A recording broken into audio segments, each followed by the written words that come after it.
सभी लोग हाथ जोड़ लेंगे, पार्श्वनाथ भगवान का ध्यान करेंगे। सर्पादिराजा कंठादितोयै ध्यानस्थितस्यैव फणावितानं यशोऽपि सर्गं निर्वर्तयन्तम् नमामि पार्श्वं महताधरेणे, नमामि पार्श्वं महताधरेणे। बोले खजरासी चिंतामणि पार्श्वनाथ भगवान की, वर्तमान शासक नायक श्री महावीर भगवान की, ज्ञान गौंडेश्वर बाहुबली भगवान की, अनंतानंद सिद्ध परमेश्वरी भगवान की, ज्ञान और संयम से जीवन भरा है, कर्मों का काल जिसने हरा है, कर दे गुरु के चरणों का वंदन, इतनी हमारी यह प्रार्थना है। हम पर सदा तुम कृपा दृष्टि रखना, कोटीश्वरों से मम वंदना है। हम पर सदा तुम कृपा दृष्टि रखना, कोटीश्वरों से मम वंदना है। बोलो परम पूज्य चरण श्री आदि सागर जी महाराज की, परम पूज्य चरण श्री महाविकीर्ति जी महाराज की, परम पूज्य चरण श्री विमल सागर जी महाराज की, तपस्वी सम्राट श्री सन्मति सागर जी महाराज की। सागर जैसा ज्ञान है जिनका आगम के हैं ज्ञानी, सरिता से ये उपकारी है, मिस्री सी है वाणी। सन्मति गुरु की शान हो गुरुवर, आचर पद पे विराजे, ऐसे आचर से सुंदर सागर जी को त्रिकाल नमोस्तु हमारी। गुरुवर के चरणों में जीवन अर्पण है, आचार्य सुंदर सागर जी को नित प्रतिवंदन है, आचार्य सुंदर सागर जी को नित प्रतिवंदन है। बोलो परम पूज्य दिव्य तपस्वी वात्सल मूर्ति आचार्य श्री सुंदर सागर जी महाराज की। विद्या की सागर थी, ज्ञान की थी भंडार, करती थी माता हम सब पे ये उपकार। जय गुरु माँ विजयमती माँ, जय गुरु माँ विजयमती माँ। तेरी ज्ञान की बातों को हम भूल न भुलाएंगे, याद करें इनको हम शीश झुकाएंगे। जय गुरु माँ विजयमती माँ, जय गुरु माँ विजयमती माँ। बोलो परम पूज्य प्रथम गणेश विजयमती माता जी की, जैन धर्म की। नमोस्तु आचार्य श्री मंचासी समस्त गुरुओं के चरण में कोटि कोटि सा नमोस्तु। क्या बात है, कल बहुत थक गए क्या सब लोग, जो आज आराम हो रहा है। पिछली सप्ताह हमने आपसे चर्चा की थी कि 3 बार भोजन, भजन 1 बार, उसमें भी आते हैं झंझट हजार। तो आज झंझट आ गए सब लोगों को पता, क्योंकि तभी तो कोई घर में आराम कर रहा है, कोई ऑफिस गया, कोई दुकान गया, कोई घर के काम काजों में लगा हुआ है, किसी को भी फुर्सत नहीं आने की। तो संसार के कामों में तो आसानी से हो जाते हैं, लेकिन धर्म के काम आसानी से नहीं होते, उनमें बहुत झंझट आ जाती है। और कैसी झंझट आ जाती है कि उसमें भावना व्यक्त कर रहे थे ना कि मन मेरा बोले मैं दीक्षा तो ले लूं और दीक्षा लेके मोक्ष को जाऊं, पर सोचते ही सोचते बच्चे हुए 4, उसमें भी आते हैं झंझट हजार। अब मनुष्य एक जाल में फंस गया। कैसे जाल में फंस गया कि पहले तो वो जब सिंगल था तो उसके सिर्फ 2 ही पैर थे, फिर शादी हो गई तो कितने पैर हो गए, 4 पैर हो गए। 4 पैर किसमें होते हैं, है ना। फिर एक छोटा मोटा सा गोलू आ गया। तो अब कितने पैर हो गए? 6 पैर हो गए। 6 पैर किसके? मक्खी के होते हैं। और उसी तरह हमारे जीवन में भी भिनभिनाहट चालू हो गई। फिर एक और हो गया, तो हो गए 6 पैर। अब 8 पैर हो गए। चलो बहुत अच्छा याद है कि क्योंकि हमारे तो हुए नहीं, तो हमें पता नहीं 6 होते 8 होते, हम तो आपके बता रहे, तो आप लोगों को याद होना चाहिए कि कितने हो गए। 8 पैर हो गए। अब 8 पैर किसके होते हैं? मकड़ी के। मकड़ी अपना जाला खुद बुनती है और उसमें ही फंस जाती है और मर जाती है। ऐसे ही यह संसारी प्राणी एक मकड़ी के जाले में फंसा हुआ है, घर गृहस्थी में फंसा हुआ है और दिन रात दुख सुख भोग रहा है। पर सुख तो हम जिसको मानते हैं वो सुखाभास है, सुख तो है ही नहीं, क्योंकि इस पंचम काल का नाम ही दुखमा काल है। तो दुख ही दुख है इसमें, जिसे हम सुख मानते हैं वह सुख नहीं है। तो रयन सार में आचार्य कुंद स्वामी ने कहा है कि सम्मा इट्ठी कालम बोले वेदज्ञ नान भावेणे मिठा इट्ठी वांछा दुभावालस कलेहिम। उन्होंने कहा है कि सम्यक दृष्टि जीव का काल यानी समय किसमें व्यतीत होता है? किसमें व्यतीत होता है? ज्ञान और धर्म ध्यान में, वैराग्य में। उसको निरंतर ज्ञानाभिलाषा की भावना बनी रहती है और वैराग्य भावना रहती है। और मिच्छार्थी का समय कैसे व्यतीत होता है?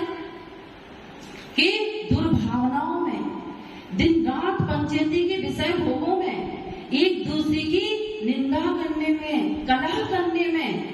अब आप कुछ समझदार हो कि आपका जीवन कैसा व्यतीत हो रहा है, आपका समय दिन भर कैसे जा रहा है। ज्ञान भावना में जा रहा है क्या? तो नहीं जा रहा, क्योंकि अगर ज्ञान भावना में जा रहा होता तो 24 घंटे में हम 1 घंटा जरूर प्रवचन के लिए निकालते। लेकिन कितने कम लोग हैं, कितने पुण्यशाली लोग हैं जिनको जिनवाणी सुनने के भाव होते हैं। ऐसे ही एक व्यक्ति संसार में तो फंस गया, पर वो दिन रात भगवान से प्रार्थना करता कि ये तो संसार सागर दुखों से भरा, या में सुख तो नजर कहीं आता नहीं, या में मोह का जाले बिछा है गजब, ये में जीव फंसे हैं खबर ही नहीं। मोह का जाल फंसा ना आप लोगों का, उसमें आप लोग बिछा हुआ है और चारों तरफ उसी में आप सब लोग फंसे हुए हैं। तो वह व्यक्ति ऐसे ही कहने लगा। तो उसका एक दोस्त था, वो बहुत धर्मात्मा था, जैन था, रोज माता जी महाराज जी के प्रवचन सुनने आता था। तो उसने कहा कि चलो भाई, तुम ये कह रहे हो कि इस संसार बहुत दुख भरा है, तो तुम गुरुओं की वाणी सुन लिया करो। तो उसने कहा, अरे मेरे पास कहाँ फुर्सत है, मेरे पास समय नहीं है। तो उसने कहा, कुछ तो फुर्सत निकालो, कुछ तो समय निकालो। उसने कहा कि अच्छा सोचूंगा। तो फिर उसका दोस्त उसके लिए बुलाने आया कि चलो सत्संग में कुछ गुरुओं की वाणी सुन लो। तो उसने कहा कि नहीं, अभी मेरे बेटे की सगाई हुई है, मेरे बेटे की बहू आने वाली है, फिर चलूंगा। ठीक है, उसके बेटे की शादी भी हो गई, बहू भी आ गई, अब चलो सत्संग में धर्मोपदेश सुनने के लिए। तो फिर उसने मना कर दिया कि अभी भी मेरे पास फुर्सत नहीं है, अभी मैं नहीं जा सकता, अभी नई नई बहू आई है, अभी पोता होने वाला है, पोते का मुंह देख लूं फिर चलूंगा। ठीक है, पोता भी हो गया, अब चलो, अब तो फुर्सत हो गई जिंदगी से। कहने लगा, अभी भी मेरे को फुर्सत नहीं है, क्योंकि अभी जो पोता हुआ है वो बिल्कुल मेरे ऊपर गया है, मेरे बिना तो वो रहता ही नहीं है। क्या बेटा बहू दोनों नौकरी पे चले जाते हैं, सर्विस करने चले जाते हैं, पूरे दिन मुझे ही बेटे पोते को खिलाना पड़ता है। तो आजकल का ये सिस्टम हो गया कि मियाँ बीबी कमाने के लिए चले जाते हैं और बच्चों पे ध्यान नहीं देते, बच्चों पे अच्छे संस्कार नहीं पड़ते। और जब वो बच्चे आपके हाथ से निकल जाते हैं, जब वो बड़े हो जाते हैं और आपकी सुनते नहीं है, तो फिर आप रोते ही रहते हो। तो ऐसे ही दोनों सर्विस पे चले गए और पोता हो गया। अब फिर दोस्त बोला अब चलो प्रवचन सुनने के लिए। तो कहने लगा अरे अभी तो पोता हुआ है, जरा बड़ा हो जाए, समझदार हो जाए, फिर चलूंगा। पोता बड़ा भी हो गया, समझदार भी हो गया, अभी भी जाने के भाव नहीं है। और फिर धीरे धीरे अब पोते की बहू आ जाए, फिर चलेगा। तो अब वो फिर उसके लिए बुलाने आया तो उसको इतनी तेज गुस्सा आई कि तुम्हें कोई और काम नहीं है क्या? तुम बार बार मुझे ही बुलाते हो, मेरे को नहीं जाना। ऐसे करते करते वह कभी भी सत्संग में नहीं आया। कहते हैं कि एक घड़ी आधी में भी आध करो साधु संगति में दुख कभी नहीं आते आपके जीवन में। अगर हमने आधी से भी आधी घड़ी सत्संगति में, साधुओं की संगति में व्यतीत कर ली तो हमारे जीवन में कभी भी दुख तकलीफ नहीं आती। और ऐसे कहते कहते एक दिन वो राम नाम सत्य हो गया। अब जब उसको मरघट पर ले गए तो कहने लगे कि अरे, वो आया उसका दोस्त, अरे रुको रुको, अभी इसको मत जलाओ, अभी इसको सत्संग की 2 बातें सुनाने दो। तो सब लोग हंसने लगे कि कैसा पागल है, अब तो वो मर गया, अब वो क्या सुनेगा। तो वो बोले कि इसके माध्यम से मैं आप सब लोगों को यह बात बताने के लिए हूँ कि इसके पास तो टाइम नहीं था पूरी जिंदगी भर धर्म सभा सुनने के लिए, प्रवचन सुनने का, लेकिन शमशान घाट में आप लोगों को ही 2 शब्द गुरुओं के मैं सुना दूं।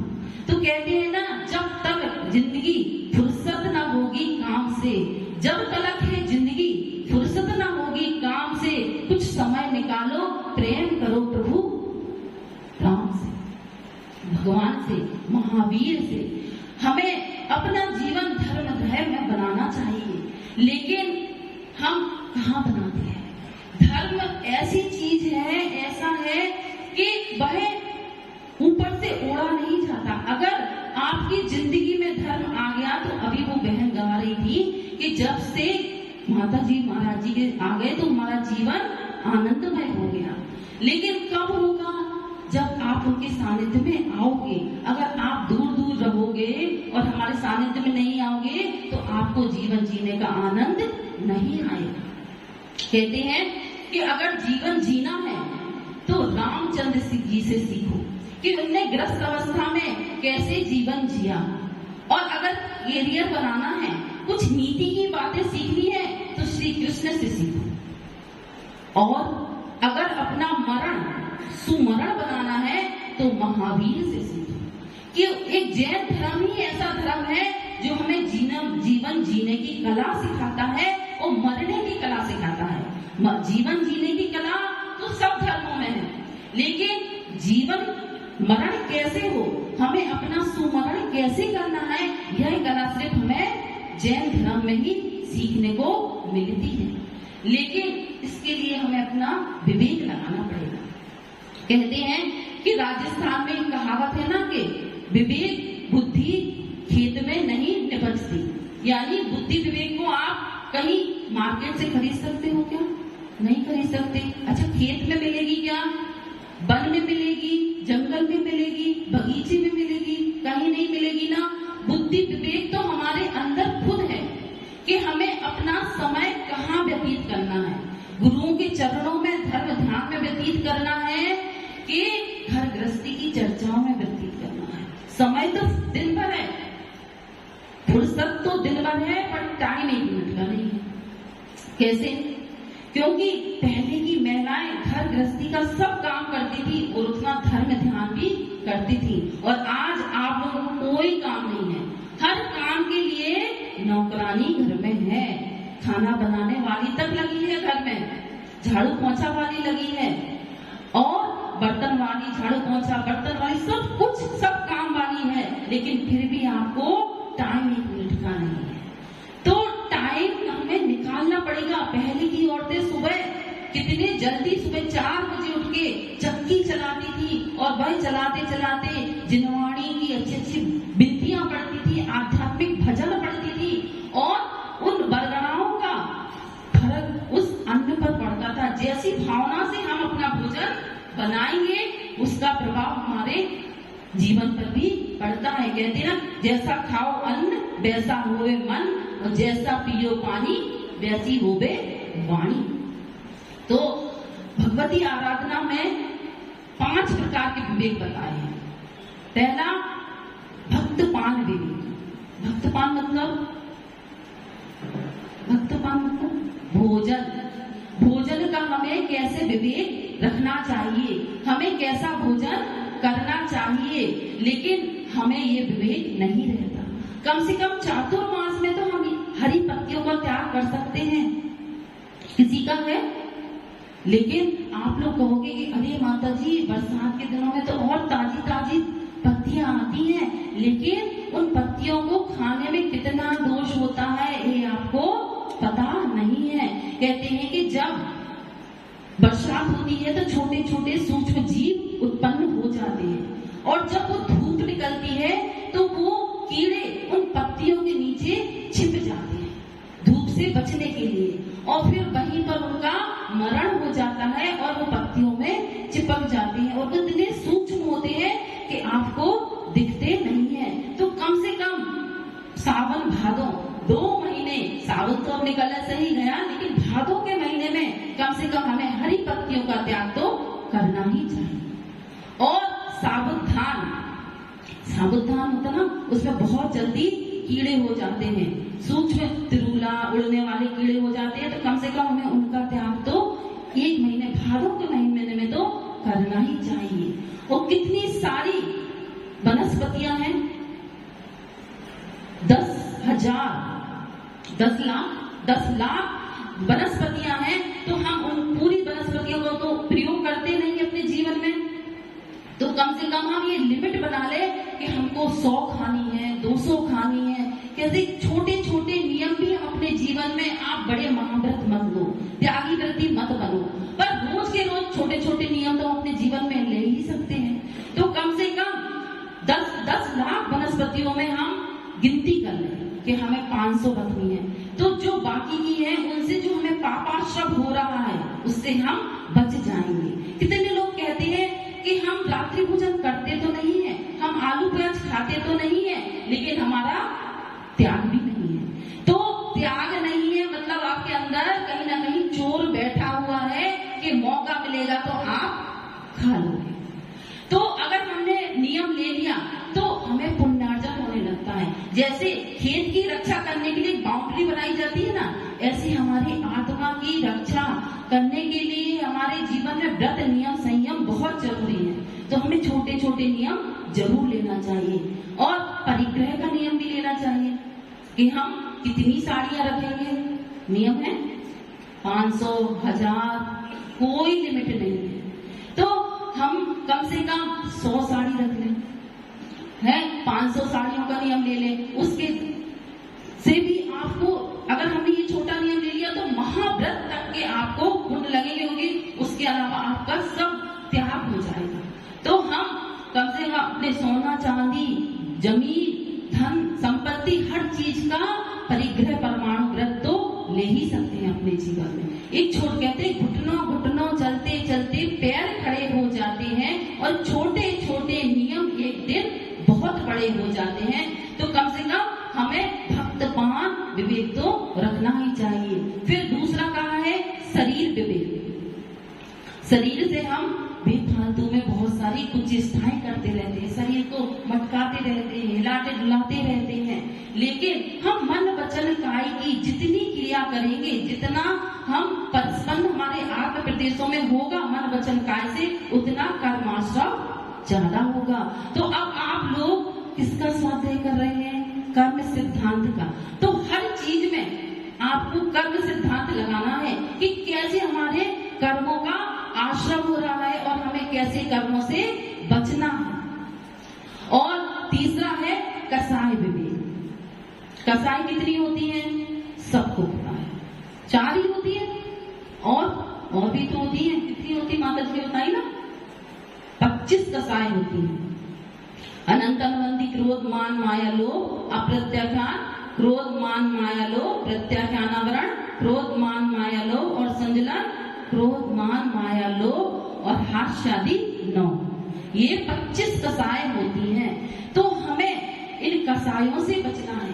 अगर आपकी अनंतानुबंधी कसाय का तीव्र उदय है तो आपके सम्यक्त के भाव नहीं होंगे, और यह हम कसाय आपको पूरे संसार में बुलाती रहेगी, संसार का बंद कराती रहेगी, संसार से आपको छुड़ाएगी नहीं। तो कम से कम हम सच्ची सम्यक दृष्टि तो बने, कम से कम अनंतानुबंधी कसाय का त्याग तो करें, हम सच्चे सम्यक दृष्टि बने। समय हो चुका है, बाकी विवेक की चर्चा हम फिर करेंगे। बस मैं अंत में यही कहूंगी, कौन जाने किस जगह पर, कौन जाने किस जगह पर धड़कनें रुक जाएंगी, कौन जाने किस जगह पर धड़कनें रुक जाएंगी। जिंदगी का क्या भरोसा, जिंदगी का क्या भरोसा, एक दिन लुट जाएगी। आज कल था कल बनेगा, आज कल था कल बनेगा, यूं उम्र ढल जाएगी। अब जाग जा मुसाफिर, यह घड़ी फिर ना आएगी। जो यह घड़ी आप लोगों को मिली है, फिर सोचते ही सोचते हो गए बिहार, और माता जी महाराज जी का बिहार हो जाएगा, और आपके जीवन में कोई भी परिवर्तन नहीं आया तो यह मनुष्य जीवन ऐसा ही व्यर्थ है जैसे कि पुरुषों में एक आदत होती है। बता दे क्या होती है कि प्रवचन इस कान से सुनते हैं और इस कान से निकाल देते हैं, और महिलाओं में भी एक आदत होती है, क्या, वो तो बेचारी दोनों कानों से सुनती हैं और मुंह से निकाल देती है। लेकिन हमको ऐसा नहीं करना है, हमको गुरुदेव की वाणी को आत्मसात करना है, अपनी आत्मा में ग्रहण करना है, और योग्यता अनुसार उसको अपने जीवन को सुधारना है। बोलो परम पूज्य आचार्य श्री सुंदर सागर जी महाराज की।